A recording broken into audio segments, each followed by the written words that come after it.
Did you know that you can apply as a teacher in the US for free? Back in the day, teachers had to pay a hefty sum to third-party recruiters and agencies because they didn't know how to reach out to visa sponsors and school districts.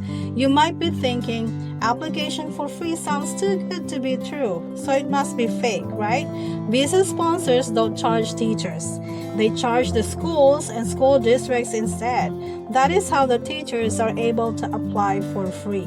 How much will the application cost if you hire a placement or recruitment agency versus if you do it on your own? If you work with placement agencies, you will spend about $18,500 US dollars. That's 1,069,207.5 pesos. If you're patient and do the process on your own, you will only spend about 5,800 US dollars or 335,211 pesos.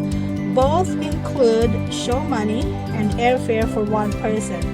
Do you see how much you are able to save just by doing things on your own? Again, you don't need to hire a placement agency. If you want to know how to get a teaching job in the US on a visa without a placement fee, follow my Facebook page and subscribe to my YouTube channel. I also have a book and coaching. The details are in the comment section if you are interested.